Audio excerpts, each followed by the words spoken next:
चलिए अगला मॉडल। ये ग्रुप नंबर 77 का ये मॉडल है। सबसे पहले मेरा नाम करण कुमार है और एमएड सेमेस्टर 1 के छात्र हूँ। और जो हम लोग का टॉपिक है वो है कोलबर्ग का नैतिक विकास सिद्धांत। ये जो विकास 1987 में होता है और ये जो सिद्धांत है ये 1969 में दिए थे। और ये सिद्धांत 1969 में दिए थे और इसका विस्तार जो वर्णन हमारे सहयोगी वो मौसमी वर्षा करेंगे। सेमेस्टर 1 की छात्राओं, जैसा कि इन्होंने बताया कि हमारा टॉपिक का नाम है कोलबर्ग नैतिक विकास सिद्धांत। कोलबर्ग ने अपने नैतिक विकास सिद्धांत को कुल 3 अवस्थाओं में बतलाया है और हर एक अवस्था में दो चरण है।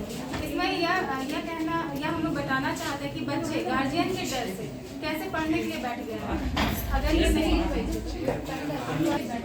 हम लोग आम जीवन में भी देखते हैं कि हमारे घर अगर कोई अतिथि आते हैं तो बच्चे फट से जाकर प्रणाम करते हैं। क्यों करते हैं? अगर वो प्रणाम नहीं करेंगे तो उनके जाने के बाद गार्जियन से उन्हें डांट मिलेगी, मार मिलेगी। तो ये जो दंड के डर से आज्ञा का पालन है।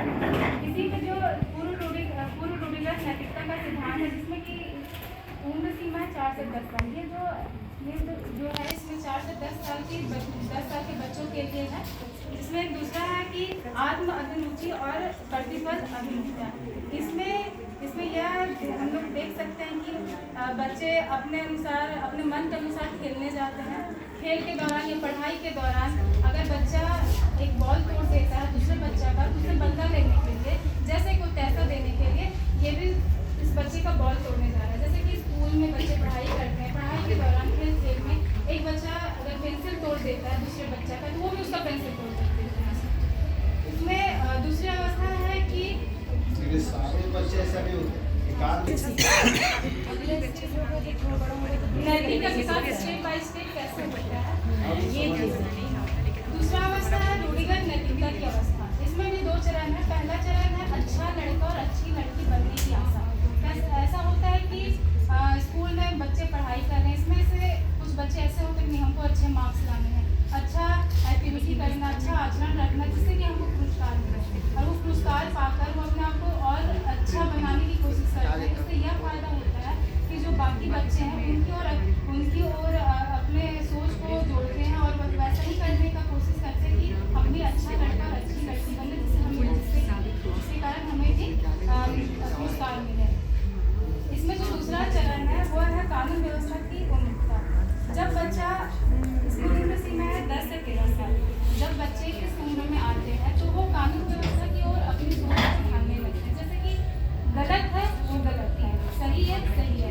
जैसे कि इस बच्चे को यह ज्ञान है कि ट्रैफिक रूल को फॉलो करना है। अगर वो नहीं करेगा तो ये कानून के खिलाफ है और ये कानून के खिलाफ है मतलब कि ये गलत है, समाज के लिए गलत है, सोसाइटी के लिए गलत है। ऐसा ये है कि किसी की मौत हो गई ट्रैफिक रूल नहीं फॉलो करके, तो जान चली गई, तो जान की हानि हो गई। इसके कारण ये बच्चा ये बताना चाह रहा है कि ट्रैफिक रूल को फॉलो करना है जिससे कि क्षति ना हो, जान की क्षति ना हो और सभी इस नियम का पालन करें। तीसरा अवस्था है उत्तर रूढ़िगत नैतिकता की अवस्था। इसमें 13 साल के ऊपर जितने भी 13 साल के ऊपर पहला चरण इसमें सामाजिक अनुबंध की उन्मुखता।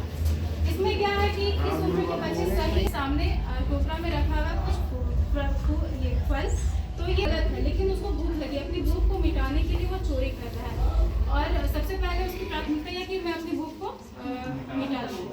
दूसरी अवस्था सार्वभौमिक नैतिक सिद्धांत उन्मुखता। इसमें क्या है कि जब वैसे भी बच्चे जब बड़े हो जाते हैं, टीनेज से भी ऊपर उठ जाते हैं, सही होगा क्या गलत होगा, इसमें ये नहीं देखते हैं कि मुझे इससे क्या नुकसान होगा, क्या फायदा होगा। मतलब कि सब कुछ छोड़कर सिर्फ समाज के लिए ही सोचिए, जरूरतमंदों को ब्लड मिल सके और जिसके पास कमी हो ब्लड की, वैसे इंसान को इसकी ब्लड से सहायता मिल सके।